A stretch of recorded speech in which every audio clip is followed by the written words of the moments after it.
Salam Vincentian. Saudara-saudari yang terkasih, renungan kita pada hari ini bersumber dari Kitab Bilangan bab 11 ayat 4b sampai dengan ayat 15 dan dari Injil Matius bab 14 ayat 13 sampai dengan 21. Dalam Kitab Bilangan kita tahu bagaimana bangsa Israel bersungut-sungut kepada Allah, mengeluh dan juga marah karena mereka hanya makan mana dan tidak ada daging atau makanan-makanan lain sebagaimana yang mereka nikmati selama di Mesir. Maka ini di mata Tuhan adalah sebuah kejahatan.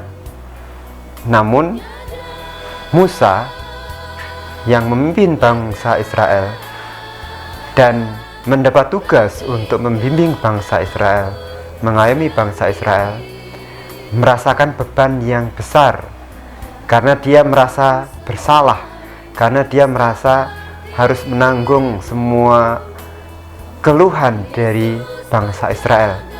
Maka Musa protes kepada Tuhan, bahkan mengharapkan kalau memang Tuhan tidak menghendaki dia, lebih baik dia berhenti dari tugas untuk membimbing bangsa Israel, memimpin bangsa Israel dalam perjalanan di padang gurun. Saudaraku yang terkasih, kita bisa mengalami situasi seperti yang dialami Musa dalam tanggung jawab yang dilimpahkan kepada kita, yang dipercayakan kepada kita, apapun itu, baik dalam tugas perutusan kita maupun juga dalam tugas perutusan dalam hidup di keluarga, tanggung jawab terhadap anak atau keluarga.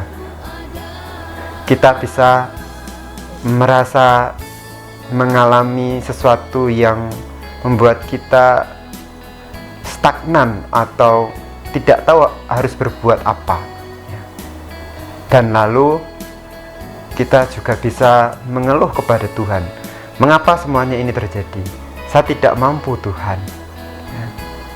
Bahkan kita bisa mengeluh, mestinya ini bukan tanggung jawab saya, Tuhan. Saudaraku yang terkasih, dalam pengalaman yang seperti ini, Santo Vincentius mengajarkan tentang kerendahan hati di hadapan Tuhan dalam tugas perutusan kita, dalam kepemimpinan kita, dalam tanggung jawab yang diberikan kepada kita. Santo Vincentius mengajarkan seringkali setan menggoda kita dengan jalan ini. Bila tidak berhasil mengajak kita untuk langsung berbuat jahat, dia mendorong kita untuk mengejar kebaikan yang tinggi, yang melampaui kemampuan kita, sehingga kita tertekan di bawah beban yang terlalu berat. Dari pengalamannya, Santo Vincentius melihat hal ini. Kita bisa memiliki cita-cita atau impian yang bagus dan sangat tinggi dalam tugas perutusan kita. Santo Vincentius memiliki cita-cita, keinginan yang luar biasa sebagai seorang imam untuk menggembalakan umatnya. Punya mimpi yang luar biasa supaya umat itu begini sesuai dengan yang Vincentius harapkan. Namun ternyata dari pengalaman Santo Vincentius, ketika lalu terjadi hal-hal yang di luar apa yang diharapkan, yang terjadi tidak sesuai dengan apa yang kita impikan, bahkan ketika kita sudah berusaha sekuat tenaga, sebaik-baiknya, lalu itu menjadi beban bagi kita dan menjadi terbalik, bahkan kita putus asa. Tidak hanya lalu menyalahkan diri kita sendiri, kenapa aku tidak bisa lalu mewujudkan semua yang sudah aku impikan, aku perjuangkan. Kita juga bisa menyalahkan orang yang dipercayakan kepada kita, dan lalu bahkan juga menyalahkan Tuhan yang mengutus kita. Nah, Santo Vincentius mengingatkan, ya, itulah jalan setan. Ketika tidak bisa mengajak kita untuk langsung berbuat jahat, dia mendorong kita untuk memiliki atau mengejar kebaikan yang tinggi, yang melampaui kemampuan kita sebenarnya. Dan lalu kita terbebani oleh itu, dan lalu kita jatuh. Kita tidak rendah hati mengakui keterbatasan kita, dan juga lalu kita tidak tetap berserah kepada Tuhan, mempercayakan semuanya kepada Tuhan. Ada istilah do the best, God the rest. Kita berbuat atau melakukan yang terbaik, sisanya Tuhan yang menyempurnakan. Kita bisa jatuh bahwa semuanya harus aku, semuanya harus berhasil, dan sungguh sekali lagi itu bisa menjatuhkan kita. Kita tidak rendah hati untuk tetap mengakui bahwa kita terbatas, namun percaya bahwa Tuhan akan menyempurnakan keterbatasan kita. Tuhan akan menyempurnakan karya-karya kita.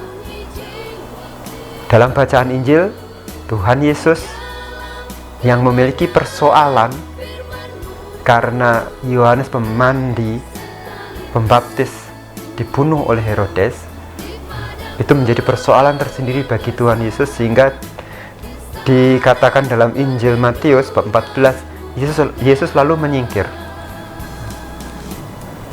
mencari tempat yang aman. Yesus merasakan keterbatasan manusiawinya, sedih melihat Yohanes Pembaptis, saudaranya, yang dipenggal kepalanya. Sedih melihat lalu murid-murid Yohanes Pembaptis pasti mengalami kekacauan. Tetapi saudaraku, kita tahu Yesus selalu berdoa, ya, menyendiri, mengambil waktu untuk selalu berdoa, berkomunikasi dengan Bapanya di surga. Dalam keadaan yang sulit, Tuhan Yesus tetap mengkomunikasikan dan mau percaya kepada kuasa dan bantuan yang ilahi. Dan pada saat yang sama, lalu Tuhan Yesus menemui bahwa banyak orang menunggu dia. Lalu meskipun Tuhan Yesus sendiri kelelahan dan punya persoalan karena Yohanes Pembaptis dipenggal kepalanya, dia sebenarnya ingin mengasingkan diri sejenak. Tetapi begitu melihat orang banyak, tergerak belas kasih Tuhan Yesus, dia melupakan persoalannya, dia percaya kepada Bapa di surga, lalu dia kembali dengan penuh semangat melayani banyak orang yang menunggu dia. Dan sungguh kuasa Allah tetap menyertai Tuhan Yesus untuk melakukan karya-karya yang ajaib. Maka saudaraku yang terkasih, dengan tetap bersemangat rendah hati di hadapan Tuhan atas segala perutusan kita, kita juga percaya bersama Allah, bersama kuasanya, kita akan mampu tetap melakukan hal-hal yang luar biasa dalam segala persoalan kita dan dalam segala kelemahan kita.